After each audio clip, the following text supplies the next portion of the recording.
একজন British officer যাকে আদিবাসীদের গ্রামে পাঠানো হয় আর আদিবাসীদের ভাষা শেখার জন্য তাকে একটি মেয়ে দেয়া হয় যে এই অফিসারের সাথে বিয়ে ছাড়াই স্ত্রীর মতো থাকবে আর তাকে আদিবাসীদের ভাষা শেখাবে। সমস্যা তখনই শুরু হয় যখন তাদের মধ্যে ভালোবাসা তৈরি হয়। বন্ধুরা, আমি আলোচনা করতে যাচ্ছি Hollywood romantic movie the sleeping dictionary. মুভির শুরুতে একটি জাহাজ দেখতে পাই যেখান থেকে জন ট্রাস্কট নামের এক ব্রিটিশ যুবক নেমে আসে। জনকে নিতে ব্লানশাই নামে এক আদিবাসী আসে এবং সে তাকে তাদের গ্রামে নিয়ে যায়। এই গ্রামটি জঙ্গলের ভিতরে ছোট একটি গ্রাম ছিল। জন সেখানে হেনরি নামক এক ব্রিটিশ লোকের সাথে দেখা করে যে ওই গ্রামের গভর্নর ছিল। তারপরে হেনরি জনকে নিয়ে গাড়ি করে যেতে থাকে।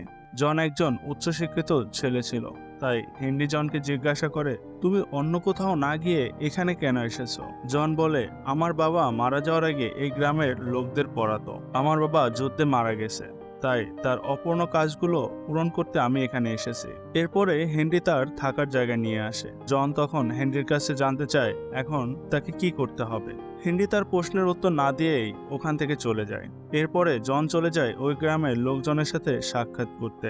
এরপরে তারা তাদের কালচার দেখানোর জন্য তাকে বসতে বলে। তখনই সেখানে আদিবাসী এক সুন্দরী মেয়ে চলে আসে আর তার সামনে মদের পেয়ালা দেয়া হয় মদ পান করার জন্য।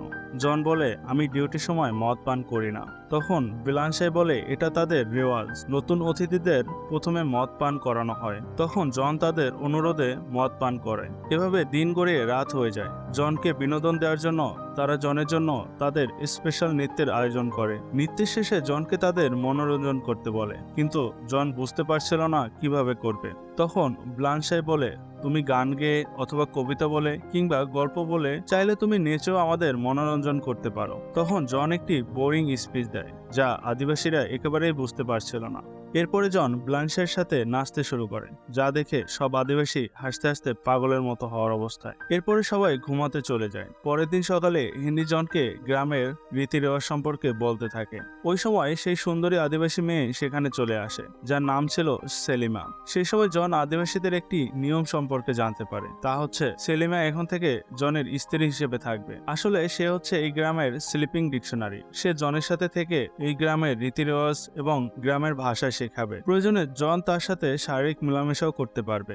হেনরি জনকে বলে, সেলিমা নিজে থেকে তাকে বেছে নিয়েছে আর ব্রিটিশ গভর্নমেন্টের চুক্তি অনুযায়ী তুমি 3 বছরের ভিতরে বিয়ে করতে পারবে না। যেহেতু তুমি একা থাকবে তাই সেলিমার প্রস্তাবে তোমার রাজি হওয়া উচিত। কিন্তু জন হেনরিকে না করে দেয়, বলে সেলিমান শারীরিক সম্পর্ক না করেও তাকে সাহায্য করতে পারে। কিন্তু কিছুক্ষণ পরে ডিসিশন চেঞ্জ হয় এবং হেনরির কথা মেনে নেয়। এরপরে ওই দিন থেকে সেলিমা জনের সাথে থাকতে শুরু করে। একসাথে থাকা সত্ত্বেও জন সেলিমাকে স্পর্শ করছিল না। এটা জনের বাবুর্চিও খেয়াল করেছিল, তাই সে মনে করেছিল জন হয়তোবা সমকামী। তাই জনের বাবুর্চি তার জন্য একটি সমকামী ছেলে নিয়ে আসে। জন এসব কাণ্ড দেখে বাবুর্চির উপরে প্রচন্ড রেগে যায় আর জনকে এরকম রাগারাগি করতে দেখে সেলিমাও রেগে ওখান থেকে চলে যায়। সকালে জন ঘুম থেকে উঠে যখন বাইরে বের হয় তখন সে দেখে সেলিমা সারা রাত তার ঘরের নিচে ঘুমিয়েছিল। তখন বাবুর্চি জনকে বুঝিয়ে বলে, সেলিমা তার বাসায় এখন ফিরে যেতে পারবে না। যদি ফিরে যায় তাহলে লোকজন মনে করবে সেলিমা হয়তো দেখতে সুন্দর না, তাই তাকে তুমি ঘরে রাখোনি।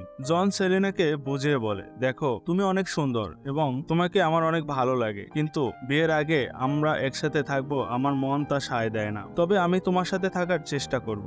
এরপরে সেই রাত থেকেই সেলিমা জনকে তাদের গ্রামের ভাষা শেখাতে থাকে। কিন্তু জন আর সেলিমা একসাথে থাকে না, পাশাপাশি আলাদা বিছানায় ঘুমায়। সেলিমা জনকে জিজ্ঞাসা করে, তুমি কি এর আগে কোনো মেয়ের সাথে শারীরিক সম্পর্কে জড়িত হয়েছিলে? জন একটু লজ্জা পেয়ে বলে, না, বিয়ের আগে আমি এগুলো করব না। এই কথা শুনে সেলিমা বলে, বিয়ের পরে তুমি তোমার স্ত্রীকে সুখী করতে পারবে না যদি তোমার অভিজ্ঞতা না থাকে। এই কথা শুনে জন হাসতে থাকে। পরের দিন জন আদিবাসী বাচ্চাদের তার ভাষা শেখাতে থাকে আর তাদের একটি স্থানীয় গেমে অংশ নেয় এবং সেই গেমে সে বিজয়ীও হয়। রাতে সেলিমা জনকে তাদের ভাষা শেখায় আর সে ইংরেজি ভাষা শিখে। এভাবেই তারা দুজনে একে অন্যের কাছে আসতে শুরু করে আর এক পর্যায়ে একে অন্যকে কিস করে। তারপরে ফাইনালি তারা ইন্টিমেট হয়। এরপরে জন যখনই কাজ সেরে বাসায় ফিরত তখনই তারা ইন্টিমেট হতো। তাদের শারীরিক সম্পর্কের পরে সেলিনা চলে যাচ্ছিল। তখন জন সেলিনাকে তার সাথে থাকতে বললে সেলিনা বলে, তাদের গ্রামের নিয়ম অনুযায়ী কোনো কুমারী মেয়ে যদি কোনো পুরুষের সাথে 5 রাতের বেশি একসাথে থাকে তাহলে তাদের এঙ্গেজ ধরা হয়। আমার মনে হয় সেটা তুমি করতে চাও না। সেই সেই রাতে গভর্নমেন্টের কিছু লোক আসে যাদের সাথে জন দেখা করতে যায়। তার ভিতরে একজন ছিল গভর্নর মেয়ে সিসিলিয়া, আরেকজন ছিল নেভিল শেপারলি, যে এই গ্রামের লোকদের তেমন একটা পছন্দ করতো না। জন বলে আমাদেরকে তাদের ভালোবাসা উচিত। তখন হেনরি জনকে বলে তোমাকে ব্রিটিশ গভর্নমেন্টের জন্য গ্রামবাসীদের শুধু ইংরেজি ভাষা শেখাতে হবে, আর এই গ্রামের লোকদের তুমি কাজের লোকের মতো দেখবে, আর কিছুই না। তারপরের দিন ওই গ্রামে সিসিলিয়া জনের সাথে ঘুরতে বের হয় আর ছবি তুলতে থাকে। তখন সে লক্ষ্য করে জন ওই গ্রামের সবার সাথে ভালোভাবে মিশে গেছে এবং সে সবার সাথে ওই গ্রামের ভাষাতেই কথা বলে। এরপর থেকে সিসিলিয়া জনের সাথে থাকার চেষ্টা করে, যা সেলিমার একদমই পছন্দ হচ্ছিল না। তখন ওইখানে কিছু অসুস্থ লোক চলে আসে আর ওইখানে পৌঁছাতেই তাদের মৃত্যু হয়। তারা পাশের একটি গ্রাম থেকে এসেছিল। এরপরে সেই লোকগুলোর শরীর পরীক্ষা করে দেখা যায় তারা কোনো এক মহামারী সংক্রমণের কারণে মারা গেছে। সব কাজ শেষ করে রাতে জন বাসায় ফিরে এবং বিকেলে ঘটনার জন্য সেলিমার কাছে ক্ষমা চায়। আর জন সেলিমাকে বলে আমাদের মধ্যে একটা স্পেশাল কিছু আছে। সেলিমের জবাবে বলে আমাদের মধ্যে শারীরিক সম্পর্ক ছাড়া আর তেমন করবে কিছুই বুঝতে পারছিল না। তখন জন ওইখান থেকে চলে যায়। পরের দিন জন ও সেলিমা সহ কিছু লোক অন্য একটি গ্রামের দিকে যায় এবং সেখানে দেখে চতুর্দিকে মরদেহ ছড়িয়ে ছিটিয়ে আছে। তখন জন বুঝে যায় এটা কোনো মহামারী না। তখনই তাদের উপর কেউ একজন গুলি বর্ষণ করে। তখন জন এবং ব্লানশাই তাদের পিছু নেয়, একটা জায়গায় পৌঁছায় এবং দেখতে পায় কিছু শ্বেতাঙ্গ লোক সেখানে সিলভার মাইনিং করতেছে। আর এটাও জানতে পারে যে এখানে আদিবাসীরা ধান চাষ করতো না, শ্বেতাঙ্গদের কাছ থেকে চাল নিয়ে খেত।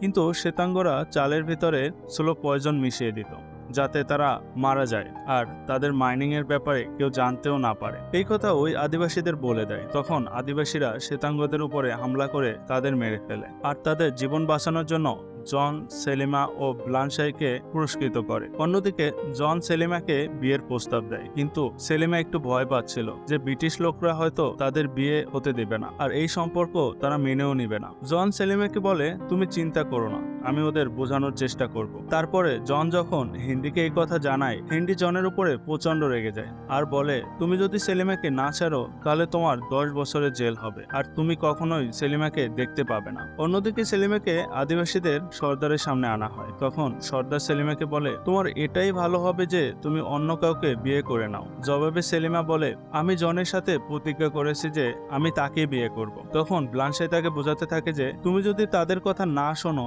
তাহলে ব্রিটিশরা শ্বেতাঙ্গদের মার্ডারের জন্য আমাদের বন্দী বানিয়ে নিবে। তাই তোমার কাছে অনুরোধ করছি প্লিজ তুমি জনকে বিয়ে করো না। অন্যদিকে জন সেলিমাকে খুঁজতে খুঁজতে সেখানে চলে আসে আর এসে দেখে সেলিমাকে জেলে বন্দী বানিয়ে রেখেছে। যাই হোক, এরপরে জনকে লন্ডনে পাঠিয়ে দেওয়া হয় আর সেখানে তার অনিচ্ছা সত্ত্বেও গভর্নর মেয়ে সিসিলিয়ার সাথে তার বিয়ে দেওয়া হয়। কিন্তু জন এই বিয়েতে একটুকু খুশি ছিল না এবং তার অনিচ্ছা সত্ত্বেও সে সিসিলিয়ার সাথে বাসর করে। এভাবেই কিছু বছর কেটে যায়। এরপরে তার অপূর্ণ কাজ শেষ করতে জন সিসিলিয়াকে নিয়ে সেই গ্রামে ফিরে আসে আর সবাই মিলে তাদের স্বাগত জানায়। তারপরে রাতে সবাই মিলে যখন মুভি দেখছিল তখন জন মুভির দিকে নজর না দিয়ে গ্রামবাসীদের মাঝে সেলিমাকে খুঁজতেছিল আর এটা সিসিলিয়া দেখে ফেলে। তারপরে সিসিলিয়া সেলিমার ব্যাপারে জিজ্ঞাসা করলে জন বলে সেলিমা আমার প্রথম প্রেম ছিল আর খুব সহজেই তাকে ভুলতে পারবো না। তার পরের দিন জন যখন নেভি শিপারলির বাসায় যায় তখন সে জানতে পারে যে সে তার স্লিপিং ডিকশনারির সাথে খারাপ ব্যবহার আর মারধর করে। তাই জন তার উপর খুব রেগে যায় আর সেই স্লিপিং ডিকশনারিকে বলে সে যদি তোমার সাথে খারাপ ব্যবহার করে তাহলে তুমি তাকে ঘুমের মধ্যে মেরে ফেলবে। তারপরে একদিন নদীর পাশে জন সেলিমাকে দেখতে পায় যার কোলে একটি শ্বেতাঙ্গ বাচ্চা ছিল। তা দেখে সে বুঝতে পারে এই বাচ্চাটি তার নিজেরই। এরপরে রাতে জন লুকিয়ে সেলিমার সাথে দেখা করে। জন সেই বাচ্চার কথা জিজ্ঞাসা করলে সেলিমা বলে এই বাচ্চার বাবা হচ্ছে ব্লানশাই, কারণ এত কিছু হওয়ার পরে এবং আমি প্রেগনেন্ট থাকার পরেও সে আমাকে বিয়ে করেছে। তারপরে সেলিনা বাচ্চাকে তার কোলে দেয়। এরপরে জন আর সেলিমা বাচ্চাকে নিয়ে লুকিয়ে দেখা করে আর এইসব নেভিল শিপারলি জেনে যায় আর সবকিছু ব্লানশাইকে বলে দেয়, কারণ সে জনকে একদমই পছন্দ করত না। ওই রাতেই ব্লানশাই জনের উপরে হামলা করে দেয়। তখন সেলিমা তাকে বাঁচিয়ে নেয়। এর পরের দিন ব্লানশাইকে গ্রেপ্তার করা হয়। এখানে হেনরি জনকে জানায় যে সেলিমার মাও একজন স্লিপিং ডিকশনারি ছিল এবং সেলিমা হচ্ছে আমার মেয়ে, কিন্তু সেলিমাকে এখন পর্যন্ত এই ব্যাপারে কিছুই জানানো হয়নি। তারপরে রাতে জন ব্লানশাইকে গোপনে মুক্ত করে দেয় আর তখন সেলিমাও সেখানে চলে আসে। জন সেলিমাকে বলে কাল আমরা দুজনে এখান থেকে পালিয়ে যাব, কারণ এখানকার মানুষজন আমাদের একসাথে থাকতে দেবে না। তারপর পরের দিন সেলিমাকে নেভিল শিপারলির স্লিপিং ডিকশনারি হিসেবে নিযুক্ত করা হয়। আর অন্যদিকে আমরা দেখতে পাই জন যখন বাসায় ফিরে তখন সিসিলিয়া জনকে জানায় সে মা হতে চলেছে। আর এদিকে নেভিল শিপারলি সেলিমার মর্যাদাহানি করতে চাচ্ছিল। তখন বাবরসি এসে সেলিমাকে বাঁচিয়ে নেয়। অন্যদিকে সিসিলিয়া জেনে যায় এখনো জন সেলিমাকে অনেক ভালোবাসে আর জন এখান থেকে পালিয়ে যাবে। তাই সিসিলিয়া জনকে যাওয়ার পারমিশন দিয়ে দেয় আর বলে তোমরা ভালো থেকো। এইদিকে সেলিমাকে নিয়ে বাবরসি জাহাজের কাছে পৌঁছায়, কিন্তু অনেক সময় পার হওয়ার পরেও জন আসতেছিল না। অনেকক্ষণ পার হওয়ার পরে জন যখন সেখানে আসে তখন দেখে জাহাজ ছেড়ে গেছে। জন ভাবে সেলিমা হয়তো তাকে ছেড়ে চলে গেছে। তখন বাবরসি পাশ থেকে তাকে ডাক দেয় আর বলে সেলিনা মনে করেছে তুমি আর আসবে না, তাই জাহাজে না গিয়ে সে পাশের একটি গ্রামে চলে গেছে। এরপরে জন সেখান থেকে চলে যায় আর পাশের গ্রামে গিয়ে তাকে খুঁজতে থাকে। এরপরে খুঁজতে খুঁজতে জন সেলিমাকে খুঁজে পায়। আর ঠিক তখনই নেভিল শিপারলি সেখানে চলে আসে আর জনকে বন্দি বানিয়ে ফেলে। নেভিল শিপারলি জোর করে সেলিমার শ্লীলতাহানি করতে যাচ্ছিল। তখন জন সেলিমাকে বাঁচানোর চেষ্টা করে, কিন্তু নেভিল শিপারলির সাথে পেরে উঠছিল না। ঠিক তখনই তার ঘাড়ে একটি বিষাক্ত তীর এসে লাগে, যেটা ওই গ্রামের আদিবাসীরাই তাকে মারে এবং নেভিল শিপারলি ওখানেই মারা যায়। এরা সেই আদিবাসী ছিল যাদের জন আর সেলিমা বাঁচিয়েছিল। মুভির শেষে আমরা দেখতে পাই জন আর সেলিমা ওই গ্রামবাসীদের সাথেই থাকতে শুরু করেছে। আর এখানেই আমাদের মুভির গল্প শেষ হয়। সো বন্ধুরা, ভিডিওটি কেমন লেগেছে কমেন্টে অবশ্যই জানাবেন আর অবশ্যই লাইক করে দিবেন। আর যারা এখনো সাবস্ক্রাইব করেন নাই তারা তাড়াতাড়ি সাবস্ক্রাইব করে আমাদের এগিয়ে যেতে সাহায্য করুন। এতক্ষণ আমাদের সাথে থাকার জন্য অসংখ্য ধন্যবাদ।